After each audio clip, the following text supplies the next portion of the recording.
First India news में आपका स्वागत है और मैं हूं आयुषी विजयवर्गीय आपके साथ। 5 राज्यों के सत्ता संग्राम में पीएम मोदी की एंट्री ने चुनावी अखाड़े को और दिलचस्प बना दिया है। जैसे जैसे चुनाव का वक्त नजदीक आ रहा है, आरोप प्रत्यारोपों की धार और तीखी हो चली है। यूपी में योगी बनाम अखिलेश के बीच असदुद्दीन ओवैसी आकर खड़े हो गए हैं और समाजवादी खेमे की बेचैनी बढ़ गई है। अखिलेश जानते हैं कि ओवैसी जितना वोट हासिल करेंगे वो उनके कुल वोटों में से माइनस होगा। उधर बीजेपी को ध्रुवीकरण का मौका डबल हो जाएगा। ऐसे में अखिलेश बड़े चुनावी वादे कर रहे हैं और योगी हिंदुत्व के हथियार को धार दे रहे हैं। उधर हरियाणा के डेरा सच्चा सौदा के प्रमुख राम रहीम की फरलों पर रिहाई पंजाब की सियासत में बड़ा ट्विस्ट ला सकती है, तो आम आदमी पार्टी भी अपने मौके की तलाश में है। चुनावी राज्यों के सियासी घटनाक्रम की पहेलियों को सुलझाने के लिए आइए शुरू करते हैं special programme election express. Uttar Pradesh की यूपी के चुनाव का आगाज पश्चिमी यूपी से होगा। जाहिर है सभी पार्टियों ने पश्चिम का किला फतेह करने के लिए एड़ी चोटी का जोर लगाया है। बीजेपी के सबसे बड़े कैंपेनर पीएम मोदी ने सोच ईमानदार और काम असरदार का फॉर्मूला समझाया, तो योगी ने फिर हिंदुत्व का झंडा मजबूती से बुलंद किया। अखिलेश यादव ने बड़े चुनावी वादे किए हैं, तो असदुद्दीन ओवैसी अपने ऊपर हुए हमले से विक्टिम कार्ड खेल रहे हैं। कैसा रहा यूपी का चुनावी समर, इस रिपोर्ट में देखिए। यूपी के सत्ता संग्राम में अब गर्मी और बढ़ गई है। बीजेपी आक्रामक प्रचार पर उतरी है, तो अखिलेश यादव अलग अलग वर्ग को रिझाने की कोशिश कर रहे हैं। उधर असदुद्दीन ओवैसी को देखकर लगता है कि वे यूपी के सियासी समीकरण बदलने पर उतारू हैं। यूपी के दंगल में पीएम मोदी भी सक्रिय हो उठे हैं। जन चौपाल कार्यक्रम के माध्यम से पीएम पश्चिमी यूपी की जनता से रूबरू हुए। उन्होंने योगी सरकार के कार्यकाल में हो रहे विकास कार्यों का जिक्र किया और बताया कि हमारी सोच ईमानदार है और काम असरदार। पहले गिनती के एक्सप्रेसवे थे, आज नए एक्सप्रेसवे बनकर तैयार हो चुके हैं। पहले की सरकारों ने यूपी की छवि को खराब किया। आज यूपी 5 अंतर्राष्ट्रीय एयरपोर्ट वाला देश का पहला राज्य बन रहा है। यह सिर्फ भाजपा की डबल इंजन सरकार में ही हो सकता है, क्योंकि हमारी सोच ईमानदार है और काम असरदार। पीएम मोदी ने क्राइम और माफिया का मुद्दा उठाया। उन्होंने कहा कि विरोधी चाहते हैं कि पुरानी माफिया राज वाली सरकार आ जाए। एक बहुत जरूरी बात मैं पूरे यूपी और खासकर पश्चिमी यूपी के लोगों से कहना चाहता हूं। आपने देखा है कि योगी जी के शासन में अपराधी किस तरह खुद भागकर जेल गए और मांग करते रहे कि हमें बंद कर दो। वो सालों से इस चुनाव का इंतजार कर रहे हैं। उन्हें एक ही उम्मीद है कि जल्दी से जल्दी चुनाव आए, कैसे भी सरकार बदल जाए ताकि वो जेल से बाहर आ सके। ये अपराधी मना रहे हैं कि किसी भी तरह पुरानी वाली माफिया राज वाली सरकार आ जाए। उधर मुजफ्फरनगर में सीएम योगी ने फिर हिंदुत्व का मुद्दा उठाया।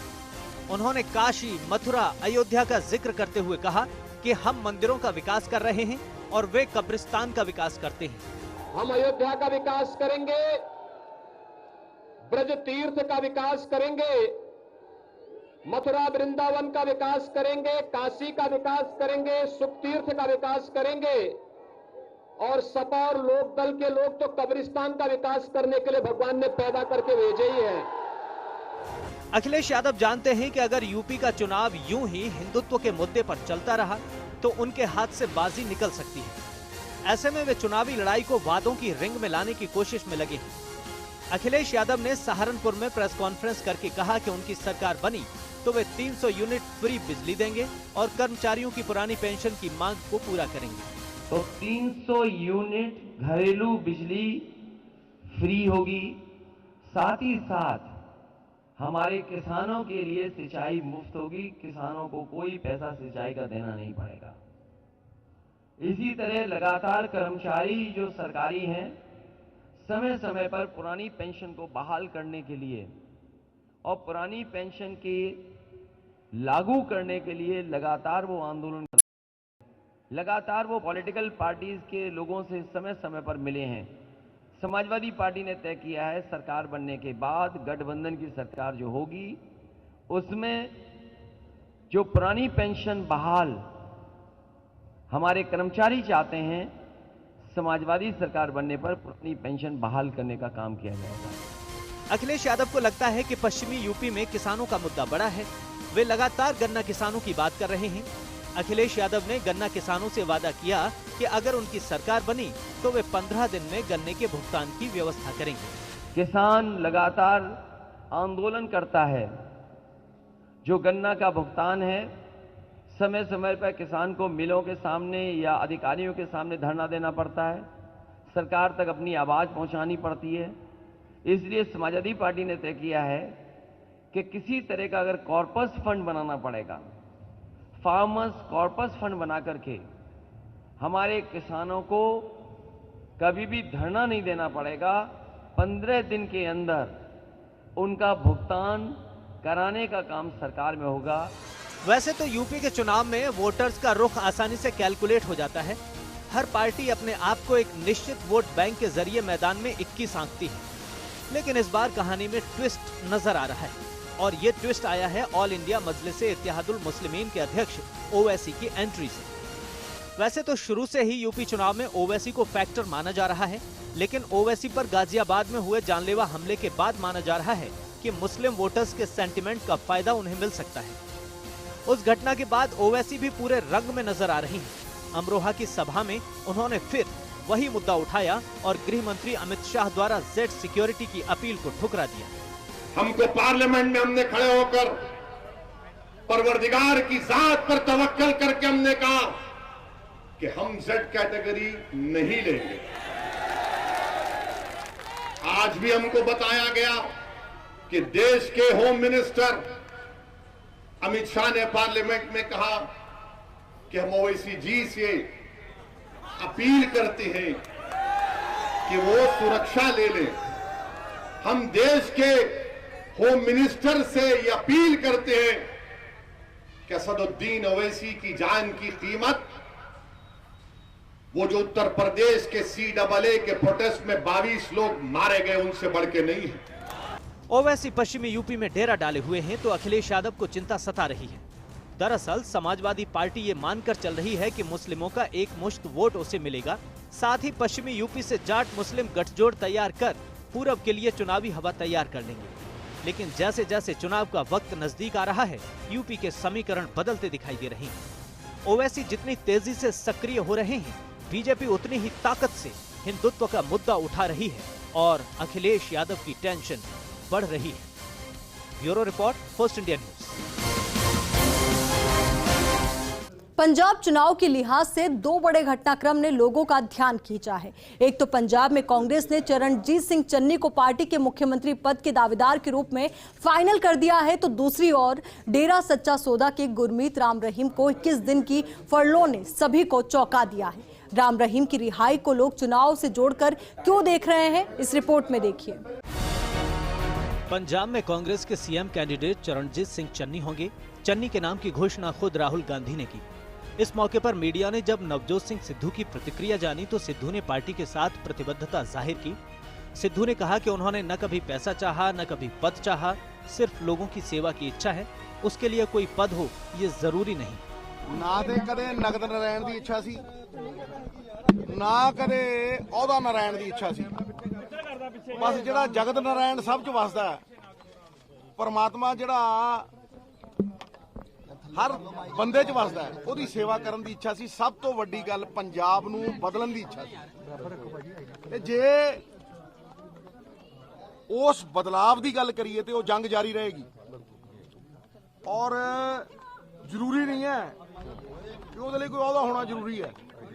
ये हाईकमान ने तय करना सी और जो हाईकमान ने तय किया है वो सिर मत्थे। पंजाब की सियासत में एक और बड़ी खबर आई कि डेरा सच्चा सौदा का प्रमुख राम रहीम फरलो पर रिहा हुआ। पंजाब में चुनाव से 13 दिन पहले हुई रिहाई पर सवाल भी उठे हैं। असल में ये सवाल इसलिए क्योंकि पंजाब के 23 जिलों में 300 बड़े डेरे हैं जिनका सीधा दखल सूबे की राजनीति में है। ये डेरे पंजाब के माझा, मालवा और दोआबा क्षेत्र में अपना वर्चस्व रखते हैं। तो क्या राम रहीम की ये चुनावी रिहाई है? क्योंकि राम रहीम का डेरा सच्चा सौदा हरियाणा के सिरसा जिले में है। पंजाब के मालवा रीजन की करीब 69 सीटों पर इस डेरे का प्रभाव है। राम रहीम की रिहाई पर सवाल इसलिए भी उठ रहे हैं कि पंजाब चुनाव के मद्देनजर कई नेता डेरे के चक्कर लगा रहे थे। हालांकि राम रहीम को फरलो पर हरियाणा के मुख्यमंत्री मनोहर लाल खट्टर ने कहा कि सभी समाज को पता है कि फरलो का चुनाव से कोई संबंध नहीं है, ये संयोग भर है और इसकी जानकारी सभी के पास है। राम रहीम 8 महीने में दूसरी बार आजाद होकर बाहर निकला है। साध्वियों के यौन शोषण के मामले में वो सजा काट रहा है। 8 महीने में दूसरी बार बाहर आया है। 21 मई 2021 को भी उसे 12 घंटे की पैरोल मिली थी। डेरा सच्चा सौदा का बड़ा राजनीतिक रसूख है। डेरे में कई बड़े नेता हाजिरी लगाते हैं। इनमें हरियाणा और पंजाब दोनों के नेताओं की संख्या होती है। डेरे के सियासी रसूख पर नजर डालें तो 2007, 2012, 2017 के पंजाब विधानसभा चुनावों में डेरे की भागीदारी रही। 2014 के लोकसभा और हरियाणा विधानसभा चुनाव में भी डेरे की भूमिका थी। डेरा प्रमुख ने पीएम के स्वच्छ भारत मिशन की तारीफ की थी। सभी नेता वोटों के लिए डेरे में माथा टेकने पहुंचते हैं। पंजाब के पूर्व मुख्यमंत्री अमरिंदर सिंह भी डेरे की शरण में जा चुके हैं। चुनाव से पहले पत्नी और परिवार के साथ कैप्टन डेरे में पहुंचे थे। बादल परिवार भी डेरे में हाजिरी लगा चुका है। उधर गोवा में कांग्रेस नेता प्रियंका गांधी ने चुनाव प्रचार किया। उन्होंने यूपी का जिक्र करते हुए बीजेपी के शासनकाल पर सवाल उठाए। I know in the state I work in Uttar Pradesh, which is quite different from Goa, and much larger. But I find over there that people were paying their electricity bills. So shopkeepers were paying their electricity bills through the lockdown, but they had no business. So they started taking loans, and now they are mired in debt. चुनाव है तो नेता जीतने का हर दांव आजमाते हैं। सियासत में जीत ही सबसे बड़ी चाहत होती है। ऐसे में पार्टियां कोई मौका नहीं छोड़ती। लेकिन चुनावी फायदे के लिए ऐसे लोगों का महिमा मंडन ठीक नहीं है जो समाज के लिए खतरा है। नेता ऐसे लोगों की परिक्रमा करते हैं तो अपराधियों के हौसले बुलंद होते हैं। राजनीति के अपराधीकरण का खतरा बढ़ता है। जिन लोगों के दम पर नेता सत्ता के सोपान चढ़ना चाहते हैं, जनता को चाहिए कि ऐसे नेताओं और अपराधियों से सावधान रहें। Bureau report, first India news. Break के बाद एक बार फिर से आपका स्वागत है। पीएम मोदी ने उत्तराखंड का मोर्चा भी संभाला। उत्तराखंड के वोटर्स से मुखातिब होते हुए पीएम ने कांग्रेस पर बड़ा हमला बोला। उन्होंने कहा कि कांग्रेस उत्तराखंड को अपनी तिजोरी और एटीएम समझती है। उत्तराखंड में बीजेपी के राष्ट्रीय अध्यक्ष जेपी नड्डा ने भी मोर्चा संभाला। तो आम आदमी पार्टी के राष्ट्रीय संयोजक अरविंद केजरीवाल भी राज्य में सियासी जमीन कैसे तलाश कर रहे हैं, इस रिपोर्ट में देखिए। उत्तराखंड के चुनावी मैदान में भी प्रधानमंत्री नरेंद्र मोदी उतरे। उन्होंने उत्तराखंड के निर्माण का मुद्दा उठाया। कांग्रेस पर तीखे हमले करते हुए पीएम मोदी ने कहा कि कांग्रेस उत्तराखंड पर अपनी भड़ास निकाल रही है। उत्तराखंड को लेकर कांग्रेस पार्टी का यही रवैया रहा है। इनकी इच्छा के खिलाफ उत्तराखंड बन गया तो ये आज तक उससे अपनी भड़ास निकाल रहे हैं। उत्तराखंड हमारे आपके लिए तो देवभूमि है, लेकिन ये लोग उत्तराखंड को अपनी तिजोरी समझते हैं, अपना एटीएम समझते हैं। ईश्वर ने जो प्राकृतिक संपदा इसे दी है, जो संसाधन दिए हैं, उन्हें ये लोग लूटते रहना चाहते हैं, अपनी जेबें भरते रहना चाहते हैं। यही उनकी मानसिकता है।